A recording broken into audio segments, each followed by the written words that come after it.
Assalamualaikum warahmatullahi wabarakatuh. Perkenalkan, saya Ibu Hayatunisma SSI, guru mata pelajaran kimia ngajar kelas 11 dan kelas 12 di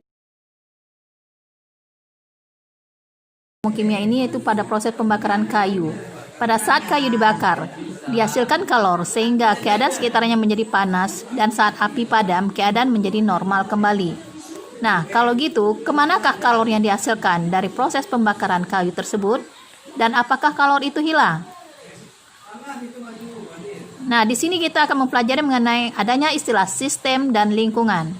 Sistem itu sendiri yaitu reaksi ataupun proses yang sedang menjadi pusat perhatian kita. Sementara lingkungan itu segala sesuatu yang berada di sekitar sistem.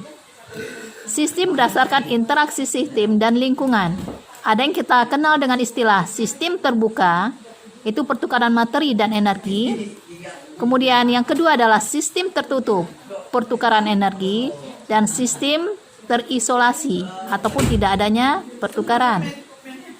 Nah, pada materi termokimia ini, yaitu kita akan mempelajari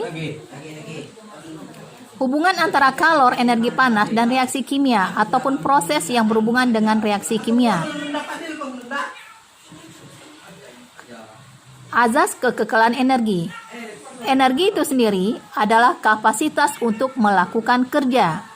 Nah, kita akan menggunakan hukum termodinamika pertama yang berbunyi, energi tidak dapat diciptakan atau dimusnahkan, tetapi dapat diubah dari satu bentuk ke bentuk yang lain.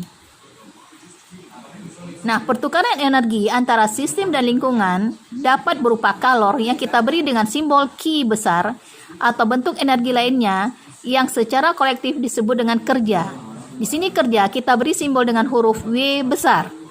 Nah, jika sistem menerima kalor, berarti Q-nya, berarti lingkungannya bertanda positif.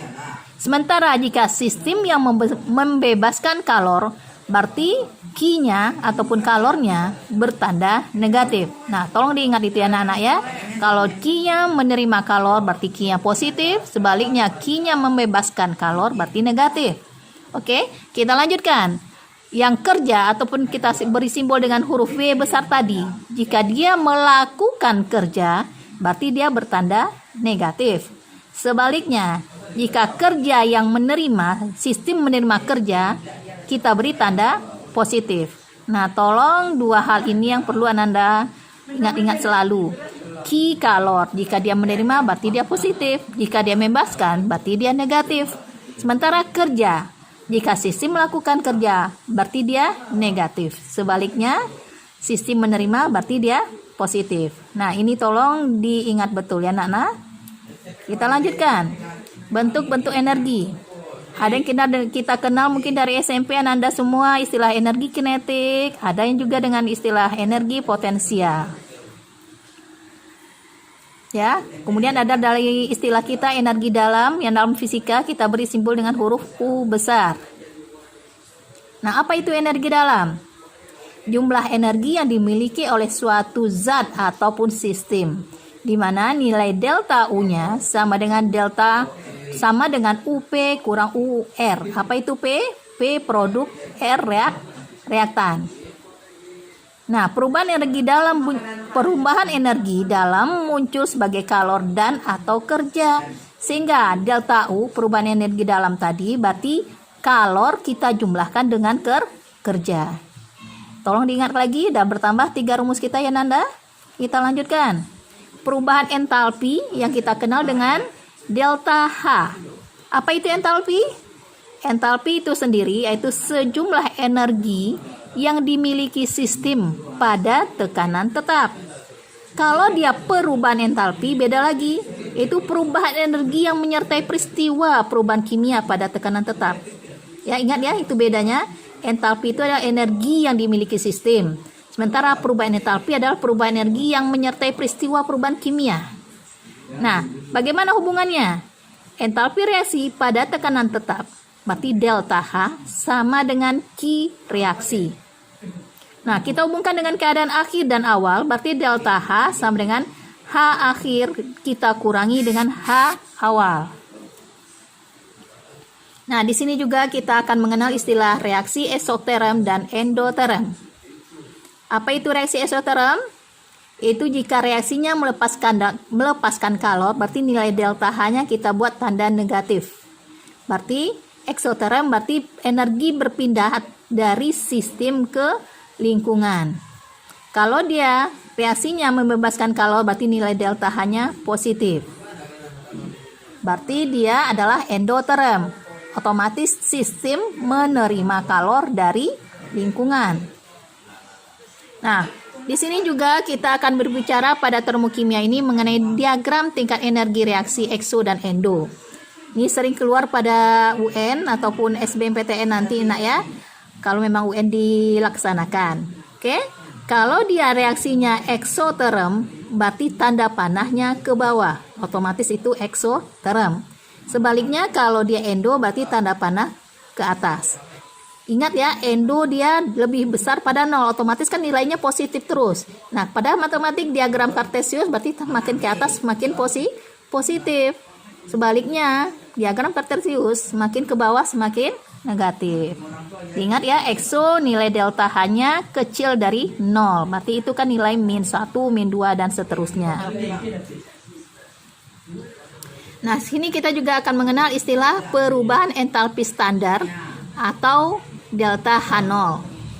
Kalau dia entalpi pembentukan standar adalah delta HF.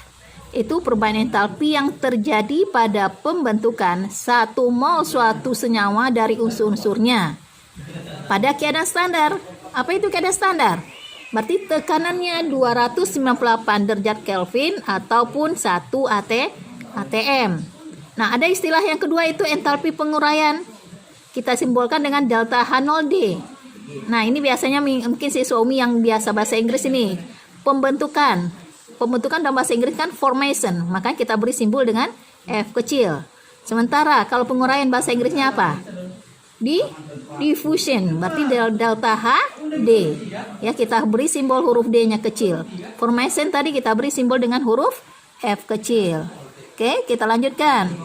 Yang ketiga adalah dikenal dengan entalpi pembakaran standar. Ayo anak-anak UMI yang pembakaran bahasa Inggrisnya apa? Combustion. Oke, berarti dia huruf C kecil. Kita simpulkan dengan delta HC. Apa itu pengertiannya? Itu perubahan entalpi yang terjadi pada pembakaran 1 mol suatu zat secara sempurna pada keadaan standar. Yang keempat ada lagi dikenal dengan istilah entalpi netralisasi standar. Seperti biasa, netralisasi juga berasal dari bahasa asing, berarti N kecil, netralisasi. Nah, di sini pada termokimia kita juga akan mempelajari istilah kalorimetri, hukum Hess, data entalpi pembentukan, dan energi ikatan. Nah, kalorimetri berarti kita menentukan kalor reaksi. Kita simbol dengan huruf Q menggunakan kalorimeter, ya. Berarti Q air, kalor reaksi air sama dengan M kecil dikali C kecil dikali delta T. Simbol M kecil adalah menunjukkan massa air. Berarti larutan di dalam kalorimeter tadi. Berarti satuannya juga gram. Kalau C kecil berarti dia kalor jenis. Apa itu satuan kalor jenis? Ada yang masih ingat? Itu joule per gram per kolom. Nah, delta T mungkin seperti biasa kalian udah tahu, yaitu perubahan suhu dari keadaan akhir sampai keadaan awal. Ingat, satuannya adalah derajat Kelvin. Bagaimana kita menentukan Kelvin ke Celsius? Ya, yaitu dengan penambahan 273. Oke? Nah, bagaimana pula dengan Q kalorimeter? Bedanya dengan Q air tadi. Karena M dikali C itu adalah kapasitas kalor, berarti kita langsungkan M kali C sama dengan kapasitas kalor, kita kali dengan delta T. Delta T adalah perubahan kalor seperti tadi, satuannya derajat Kelvin. Oke. Kita lanjut kalorimeter bom. Mungkin ini baru istilahnya bagi Anda semua. Itu merupakan sistem yang terisolasi sehingga tidak ada kalor yang terbuang. Itu kalorimeter bom itu. Nah, untuk rumusnya, Q reaksi tadi adalah min, berarti kita jumlahkan dulu Q larutan, kita jumlahkan dengan Q kalorimeter. Otomatis Q reaksi sama dengan min Q kalorimeter. Ya, Q reaksi sama dengan min Q larutan. Ya, nanti kalian kalau untuk praktek bisa kita menggunakan yang sangat sederhana sekali, yaitu kalimeter. Kita gunakan termometer, kita gunakan tutup gelasnya, dan kita dua gelasnya yang terbuat dari styrofoam. Itu yang sederhana sekali ya. Bisa jadi nanti untuk tugas terstruktur pada KD yang terakhir nanti kalau ada waktu Umi tugaskan. Nah, kita lanjut dengan hukum Hess. Apa itu hukum Hess? Hukum Hess itu berasal dari nama penemunya, yaitu Henry Germain Hess. Apa itu intinya? Hukum Hess ini adalah perubahan entalpi reaksi hanya bergantung pada keadaan awal dan keadaan akhir. Berarti tidak bergantung bagaimanapun jalannya reaksi. Nah, jadi kalau reaksi totalnya bisa kita jumlahkan dari kalor tahap-tahapnya. Misalnya sampai berapapun tahapnya, sampai 3 kali ataupun 1000 kali, kita jumlahkan dengan delta HN-nya. Berarti delta H sama dengan delta H1 tambah delta H2 tambah delta HN.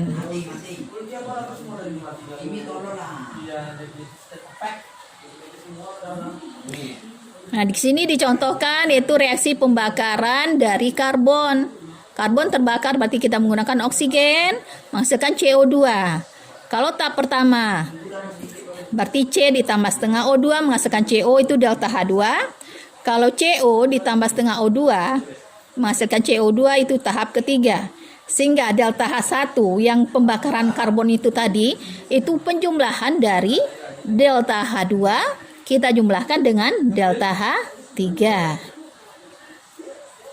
Nah, di sini juga kita menggunakan diagram siklus. Misalnya pada pembakaran karbon tadi. Ya, intinya dia tergantung pada keadaan awal dan keadaan akhir, tidak bergantung pada jalannya. Ya, bisa Anda sendiri lihat sini delta H1-nya itu lintasan pertama, kemudian merupakan penjumlahan dari delta H2 dan delta H3. Berarti min 222 kita jumlahkan dengan min 566. Berarti jumlahnya adalah min 788. Makanya delta H1 sama dengan delta H2 ditambah delta H3.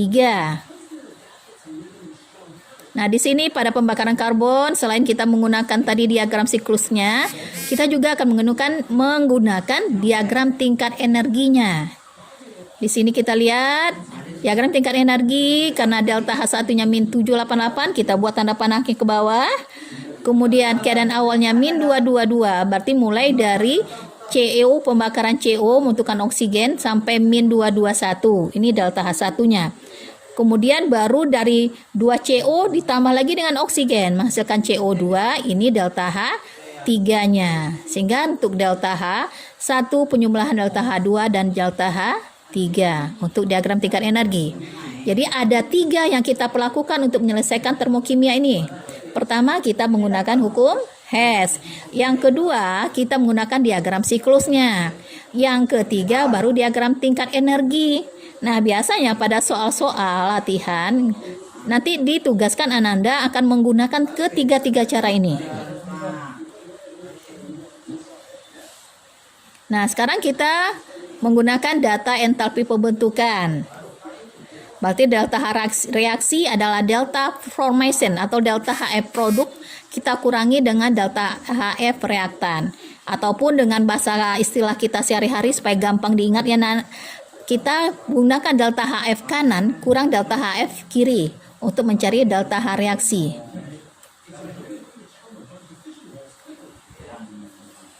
Ataupun delta H reaksi adalah energi pemutusan ikatan kita kurangi dengan energi pembentukan ikatan. Nanti masing-masing soal ataupun kita kalau Anda semua akan melihat buku, di situ akan dilampirkan data energi ikatan rata-rata masing-masing senyawa. Misalnya pada CH4. CH4 itu sendiri akan untuk kita lihat struktur Lewisnya adalah C strip C, berarti ikatan C dengan C. Kemudian ada 4 dengan ikatan CH. Berarti nanti Anda C strip C ditambah 4 ikatan CH. Di sini masing-masing akan dilampirkan berapa masing-masing energi ikatan rata-ratanya.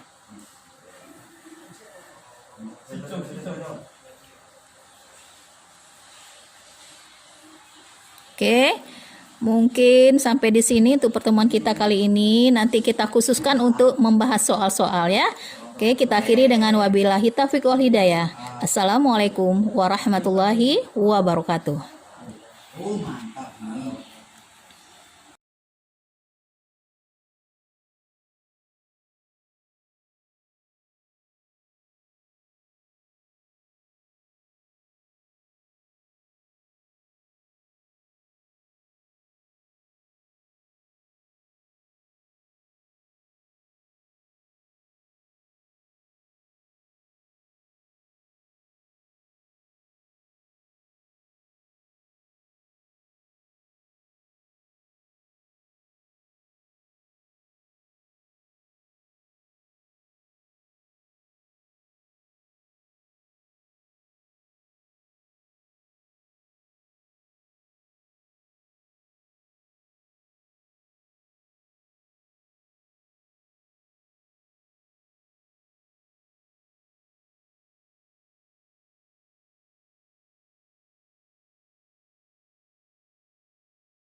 Baik, pagi ini kita akan melanjutkan materi baru kita, yaitu tentang termokimia. Kita awali dengan proses pembakaran. Untuk menindaklanjutinya masalah termokimia ini, yaitu pada proses pembakaran kayu. Pada saat kayu dibakar, dihasilkan kalor sehingga keadaan sekitarnya menjadi panas, dan saat api padam, keadaan menjadi normal kembali.